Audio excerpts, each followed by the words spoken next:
Job లేక ఇబ్బంది పడుతున్నారా? అయితే మెడికల్ కోడింగ్ మీకు మంచి ఆప్షన్. వెంటనే కాల్ చేసి కోర్సులో జాయిన్ అవ్వండి.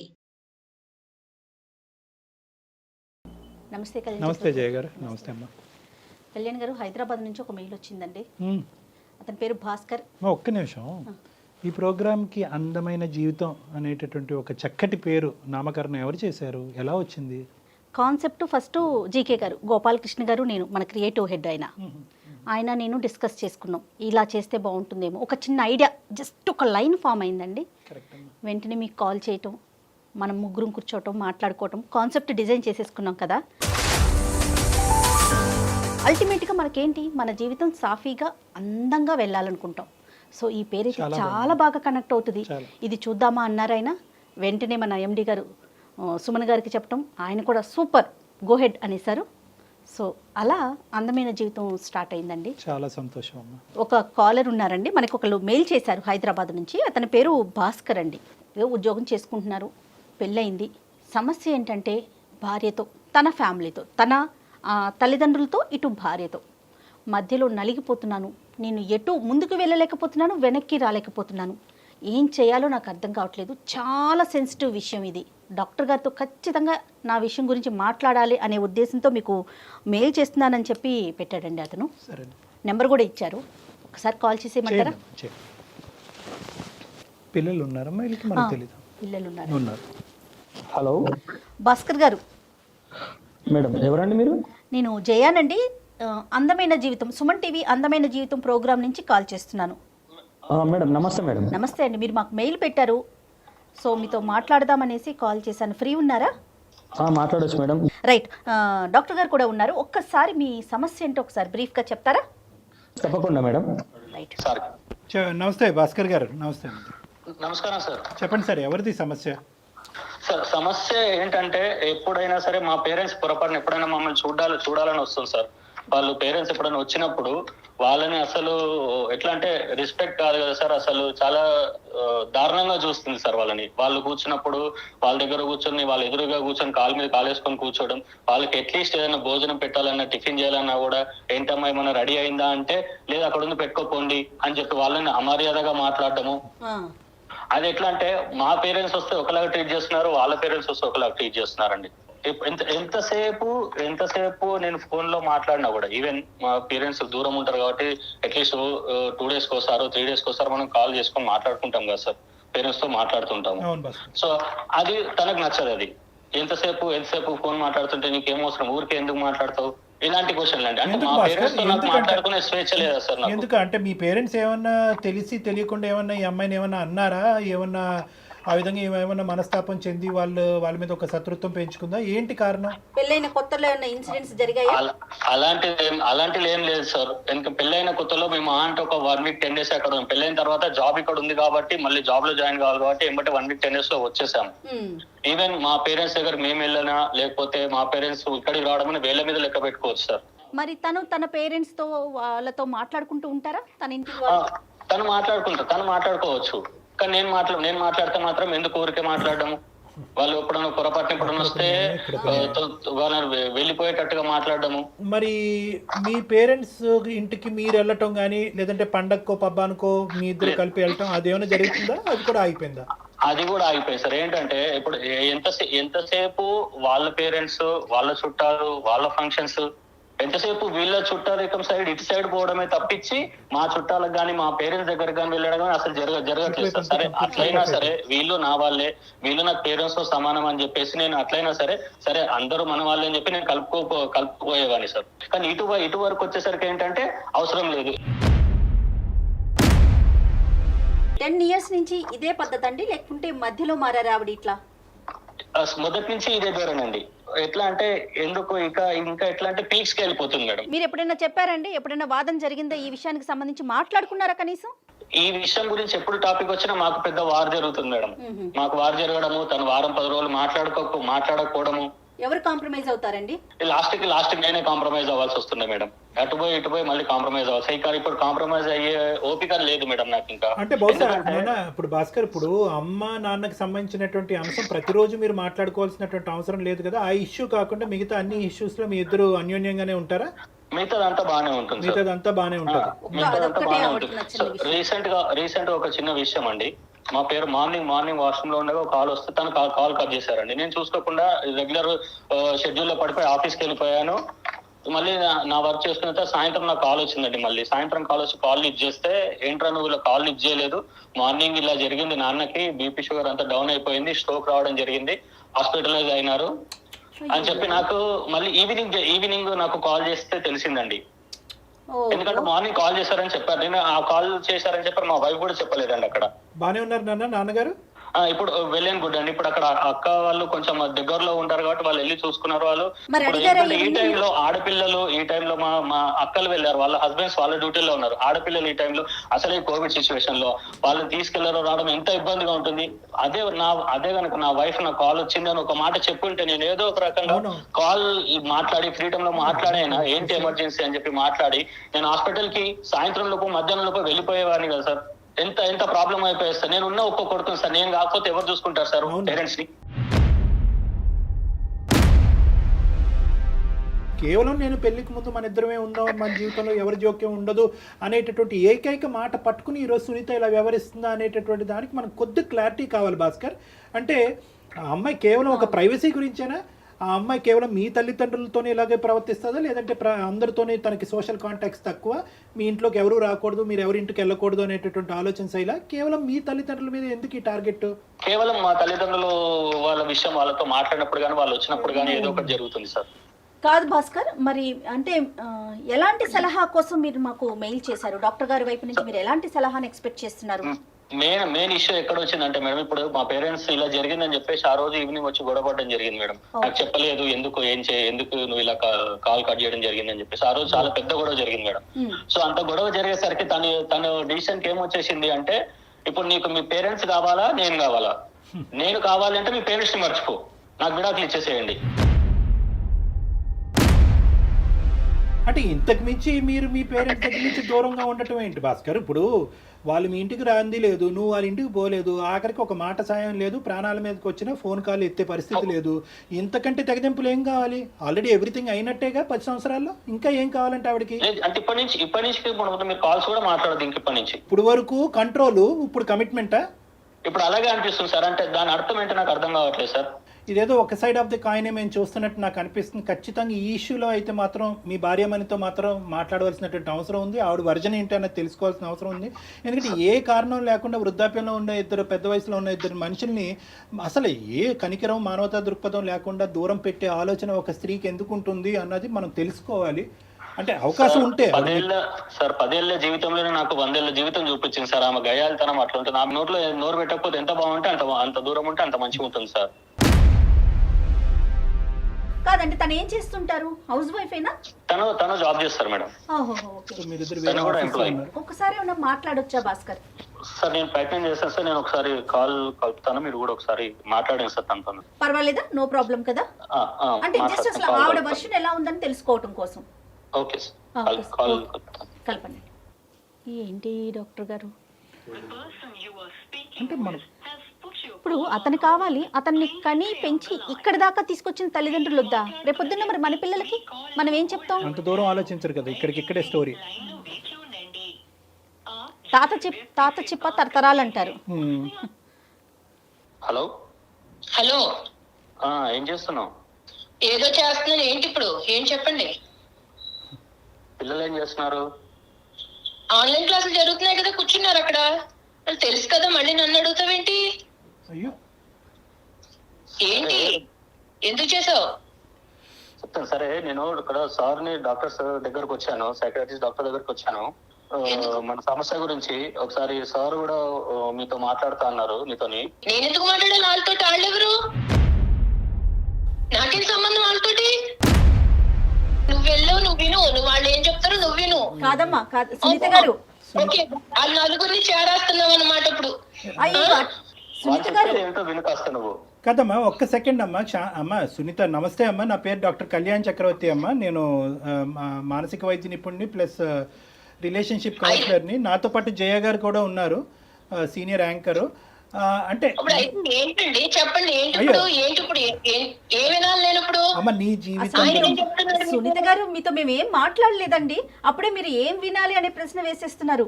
ఒక్క క్షణం అండి, కొంచెం టైం ఇవ్వండి ఒక్కసారి. చెప్పండి. కాదు సునీత గారు, ఏదో చిన్న డిస్టర్బెన్స్ నడుస్తోందని చెప్పి భాస్కర్ గారి ద్వారా మాకు తెలిసింది. అంటే మేము మధ్యలో వచ్చే ప్రయత్నం కాదు కానీ అసలు జరిగిన సమస్య ఏంటి, ఎక్కడ మీరు హట్ అవుతున్నారు అనే కోణం తెలుసుకుందామని అంతే. ఎవరిని కూడా కించపరిచేటటువంటి ఉద్దేశం కానీ ఎవరి వైపు వేలెత్తి చూపెట్టేటటువంటి ఉద్దేశం కాదు. భాస్కర్ గారు ఏంటంటే మనస్తాపం చెంది 10 సంవత్సరాలు మా జీవితంలో ఒక ప్రాబ్లం వచ్చిందండి, కంటిన్యూస్గా అది నడుస్తూనే ఉంది. ఏం చెప్పుకున్నాడు ఆయన మీ గురించి? నా గురించి మీ దగ్గర నాకు తెలియదు కదా, ఏం కంప్లైంట్ చేశాడు ఇప్పుడు నా గురించి? కంప్లైంట్ కదమ్మా, అన్ని విషయాల్లో మా భార్య పర్ఫెక్ట్ అండి. ఎక్కడ వేలెత్తి చూపేది లేదనే చెప్పారమ్మా మీ గురించి. మా అమ్మ నాన్న విషయం వస్తే కనుక అగ్గిలం మీద గుగ్గిలం అవుతుందండి. ఫోన్ లేదు, కాంటాక్ట్ లేదు, ఇక్కడికి వెళ్ళటం లేదు, అక్కడి నుంచి ఇక్కడికి రావటం లేదు. వాళ్ళ తల్లిదండ్రులకు సంబంధించినటువంటిది ఒక న్యాయం, మా తల్లిదండ్రులకు సంబంధించినటువంటి ఒక న్యాయం. ఆడ పేరెత్తితే నేను ఎందుకు మండిపడతానండి? ఈయన ఏం చేశాడో మీకు తెలియదు, నా గురించే చెప్తే నేను చేసేది నేను మాట్లాడేది మీ అందరికీ కనపడతాను ఇప్పుడు కూడా. నాకేదో చెప్తామని చూస్తున్నారు. అందుగురించే ఈ కాల్ చేసాం, నీ వర్జన్ వినాలనే ఉద్దేశం. నువ్వు కోపంగా ఉన్నావు, గట్టిగా మాట్లాడుతున్నావు, మేమేమి అది తప్పుగా భావించట్లేదు. మీ మనసు మీకు ఉన్నటువంటి టెన్షన్స్ మీకున్నాయి, కానీ దయచేసి ఒక 2 నిమిషాలు ఇతను ఈ విధంగా ఎందుకు మాట్లాడాడు అన్నది మీ వర్జన్ చెప్పండి అమ్మా. ఏమయ్యా ఇప్పుడు నువ్వేం చెప్పావు? అప్పుడు నువ్వు పెళ్ళప్పుడు నువ్వేం చెప్పావు చెప్పు. మన ఇద్దరమే ఉంటాము, ఎవరు ఉండరు, ఇన్ని ప్రేమగా చూసుకుంటాను అని చెప్పావా లేదా అప్పుడు? మరి ఇప్పుడేమో 10 కూడా అవ్వకుండానే నీవు మళ్ళీ ఆళ్ళు తీసుకొచ్చి నన్ను ఎత్తి మీద వేస్తానంటే నేనేం చేయాలి? నేను ఊరికే కూర్చున్నానా? పొద్దున్నే ఆరోగ్యం వాళ్ళకి ఇప్పుడు ఆరోగ్యం బాగాలేదు, వాళ్ళని చూసుకోవడానికి వాళ్ళ కొడుకు కాకపోతే ఎవరు చూసుకుంటారు వాళ్ళని? ఆరోగ్యం బాగాలేకపోతే అక్కడ ఎలా వదిలేస్తారు వాళ్ళని? ఎవరో ఒకరు చూసుకుంటారు, మనుషులు పెట్టు. ఇప్పుడు నేను ఇక్కడికి తీసుకొస్తే నేను మాత్రం ఎక్కడ చూస్తాను? సాయంత్రం పొద్దున్న వెళ్ళిన దాన్ని సాయంత్రం 5-6 కానీ ఆ ఉద్యోగం అవ్వదు. ఇంటికి వచ్చేటోడికి 7 అవుతూ ఉంటే మా పిల్లల్ని చూసుకోవడానికి 2 గంటలు సరిపోవట్లేదు అక్కడ. నువ్వు వాళ్ళని తీసుకొచ్చి పెడతానంటే ఇప్పుడు మనుషులు పెట్టి చూపించాలి తప్ప నేను చూసే టైం గానీ నా పిల్లల్ని పెంచుకోవడానికి నాకు టైం లేదు. ఆ మనుషులు లేదు, అక్కడే పెట్టుకో అక్కడ డబ్బులు ఇచ్చేస్తాం కదా. అమ్మ సునీత, కేవలం అప్పుడు పెళ్లికి ముందు ఆ మాట అలా అన్నాడనే ఉద్దేశంతోనే నువ్వు ఈ రోజు ఇలా ఉన్నావు అమ్మా? మాకు 1,00,000 ఉన్నాయి సార్ ఇక్కడ. మాకు పిల్లలు లేచి మేమిద్దరం బయటికి వెళ్ళి ఇంటికి వస్తేనే గానీ కుదరదు. పొద్దున్న సాయంత్రం పిల్లల్ని చదివించుకోవాలా, వాళ్ళని ఎలా పెంచుకోవాలి, పొద్దున్నే లెగాలి, ఇంట్లో వంటలు చేసుకోవాలి, పనులు ఇవే సరిపోతున్నాయి. కానీ మధ్యలో ఈ కరోనాలు దరిద్రాలు ఒకటి సచ్చినాయి కదా. ఇప్పుడు అలా కదమ్మా, కరోనా ఉండొచ్చు సునీత గారు, కరోనా ఉండొచ్చు, ఏదన్నా ఉండొచ్చమ్మా, కానీ వృద్ధాప్యంలో ఉండేటటువంటి తల్లిదండ్రులు కాపాడవలసినటువంటి బాధ్యత ఏకైక కొడుకు మీద ఉండదా అమ్మా? డబ్బులు ఇస్తామంటున్నాం కదండి. డబ్బులతో అన్ని కొనుక్కుంటారా సునీత గారు? ఏం మాట్లాడుతున్నారండి? సారీ అండి ఇట్లా అంటున్నందుకు. ఎవరో సిటీ లైఫ్ లో ఈ రోజు రేపు తెల్లారు లేసి ఎవరికాళ్ళు ఉద్యోగాలు చేసుకుంటా సాయంత్రం నైట్ అయిపోయి ఇంటికి వచ్చేటప్పటికి ఎవరో ఈ ముసలోళ్ళని మేరేసుకుని ఎవరో ముసలోళ్ళు అదే మాట అనుకోమ్మా. రేపొద్దున్న మనం కూడా అదే పరిస్థితిలోకి వెళ్తాం సునీత, మనం ఇక్కడితోనే ఆగిపోవండి. మానవత్వం మంట కలిసిపోలేదమ్మా, అర్థం వాళ్ళలాగా మేము వచ్చి మీరు పడవండి, పిల్లల మీద మేము పడవు, వాళ్ళు వచ్చి పడతారేమో, మేము వచ్చి పడవు. మా ప్లాన్లు మాకు ఉంటాయి. రేపొద్దున వృద్ధాప్యం అనేటటువంటిది ఎక్స్క్లూజివ్ గా భాస్కర్ తల్లిదండ్రులకు కాదు, మీ తల్లిదండ్రులకి వృద్ధాప్యం వస్తుంది, మీకు వృద్ధాప్యం వస్తుంది. రేపొద్దున పెద్ద అయిన తర్వాత మీ పిల్లలు కూడా వాళ్ళ భార్యలు అంటారు, అరే డబ్బులు పడేసారా ఎందుకు పోయి చూసేదని అంటారు వాళ్ళ భర్తలతో. అది ఓకేనా మీకు? అదే చెప్తున్నానండి. ఇప్పుడు వాళ్ళు మా అమ్మ నాన్న గురించి నేనే వాళ్ళని విడిగా చూసుకోవట్లేదు. వాళ్ళు చూసుకోవాలని నాకు ఉంది, వాళ్ళు పెద్దోళ్ళు అయిపోయారు, కానీ నేను వాళ్ళని చూసుకోవట్లేదు. ఎందుకంటే నాకు అంత టైం లేదు. అది అర్థం చేసుకోరేంటండి? ఎన్నని చెయ్యాలి, బయట చెయ్యాలా, ఇంట్లో చెయ్యాలా ఈ పనులు? ఈయన వచ్చేసి ఆయనకేమో ఇంట్లో పనులు ఏముండవు, బయట పనులు ఆయనతో సమానంగా నేను చేస్తున్నాను. ఆ ముసలోళ్ళకి వస్తే ఎన్ని చెయ్యాలండి? ఎన్ని చాకరీలు చేస్తే అవుతాయి ఎన్ని? వచ్చి కూర్చుంటే అయిపోయింది అనుకుంటున్నారా? కానీ మీరు ముసలోళ్ళు అనే ఆ పదాన్ని మాత్రం ఆపుకోలేకపోతున్నారండి సునీత గారు. అది వినటానికి కూడా చాలా బాధ అనిపిస్తోందమ్మా. ఉన్నప్పుడు ఆరోగ్యంగా ఉన్నప్పుడు వేరే వాళ్ళు లేందే మీ భర్త వచ్చారా, లేకుంటే మీ తల్లిదండ్రులు లేందే మీరు వచ్చారా? ఒక్కసారి ఆలోచించండి. ఏ కాలంలో ఉన్నారు మేడం మీరు? ఏ కాలంలో ఉన్నారు? మాకు కుదరట్లేదని చెప్తున్నాం కానీ చూడమని అనట్లేదు కదా. డబ్బులు ఇస్తాం అంటున్నాం కదా. అమ్మ మీరు ఏమన్నా అమెరికాలో ఉన్నారమ్మా? హైదరాబాద్ లోనే కదా ఉన్నారు. కుదరకపోవటం ఏంటి? హైదరాబాద్ లో ఉంటే ఇక్కడ మాకు నడవదండి, మాకు నడవదు. వాళ్ళని కూర్చోబెట్టి వాళ్ళకి చాకరీలు చేసి వాళ్ళకి సేవలు చేసే టైం మాకు లేదు. పిల్లల్ని చూసుకోవాలా, ఇవి చెయ్యాలా, మాకుండే బాధలు మాకున్నాయి. అంతేగాని నేను చూడను అనట్లా. డబ్బులు ఇస్తాం అక్కడ ఉంచుకోమంటున్నా. ఎవరు మా ఇంటి దగ్గర మీరింత సునీత గారు మీరు ఇంత స్ట్రాంగ్ గా మాట్లాడటానికి వేరే కారణం ఏదైనా ఉందా వాళ్ళ వైపు నుంచి? అడగండి, అక్కడ ఉన్నారు కదా ఆయన, మీ దగ్గరికి వచ్చాడు కదా ఆయన, ఏదో చెప్పుకుంటున్నాడు కదా నా మీద కంప్లైంట్లు.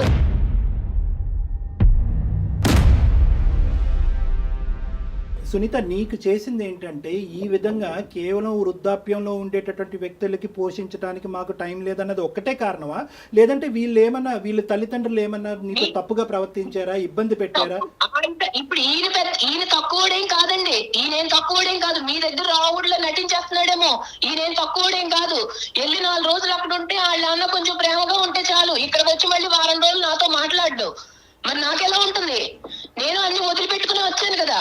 నాకు మాత్రం ఇంకెవరన్నా ఉన్నారా? ఈయన పిల్లలే కదా. తెల్లారులేసి ఏళ్ళ కోసమే కదండి మేము కష్టపడేది. నువ్వు ఆన్ చేసిన రేడియో ఆగట్లేదు ఇది. కాదమ్మా సునీత, ఇప్పుడు ఇక్కడ మాకు భయం ఏమీ లేదు. ఈ రోజు నీకు గట్టిగా 1 ఇంచు ఎక్కువగా మాట్లాడాలి అనే ఉద్దేశంతో మేము మాట్లాడాలని అనుకుంటే కనుక అతన్ని ఇంటికి వచ్చాక పెన్నం మీద పెట్టి వేయించేస్తామని భయం మాకు. ఇప్పుడు నన్నేదో నేనేదో కొత్తగా ఈ లోకంలో నేను ఒక్కదాన్ని ఏదో అన్నట్టు మీ అందరూ కలిపి నాకు జడ్జిమెంట్ ఇస్తున్నారు కదా. ఎలాగో ఉంది, రమ్మనండి చూస్తాం ఇవన్నీ.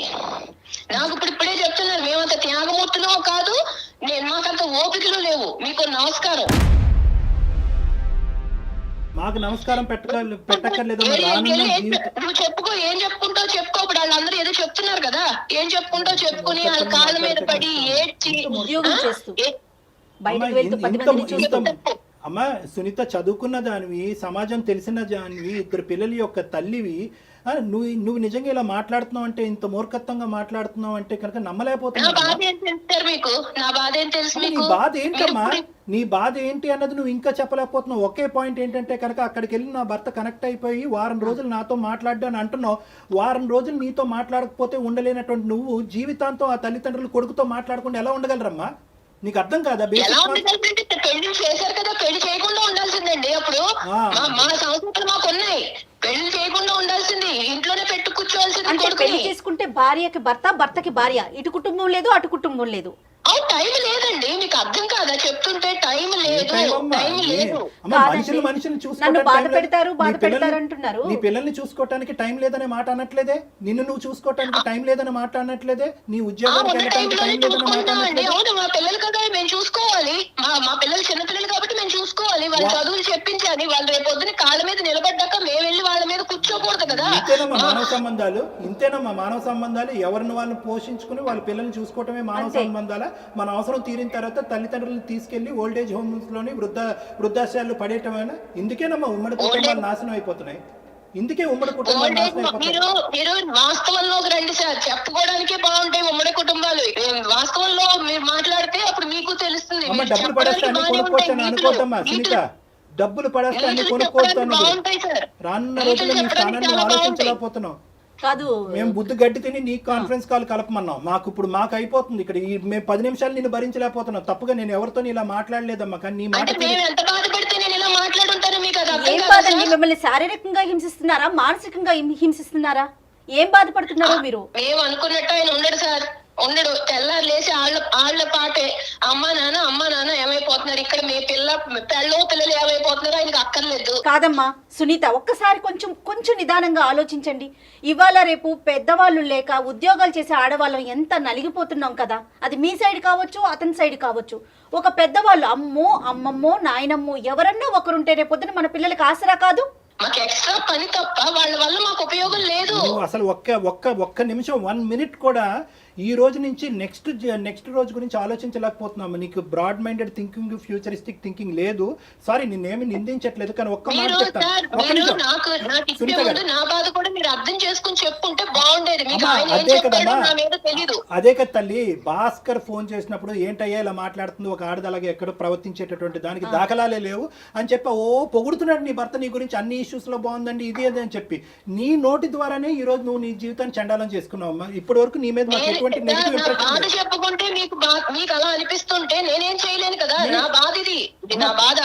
ఈ మనిషి మీ ఇంట్లోంచి వాళ్ళ తల్లిదండ్రులు బాగోగులు తెలుసుకోవటం గురించి దొంగతనంగా ఫోన్ మాట్లాడవలసిన అవసరం ఏముందమ్మా? అతను నిజం చెప్తున్నాడు, అబద్ధం చెప్తున్నాడు, పోనీ దీనికన్నా చెప్పు. అవునండి, వాళ్ళు మాట్లాడుకునేది ఏంటనుకుంటున్నారు? నా గురించి చెప్పుకోవడమే తప్ప వాళ్ళు మామూలుగా మాట్లాడుకోరు సార్. నేను ఎందుకు ఊరికే వద్దంటాను, ఎందుకు చెప్తాను?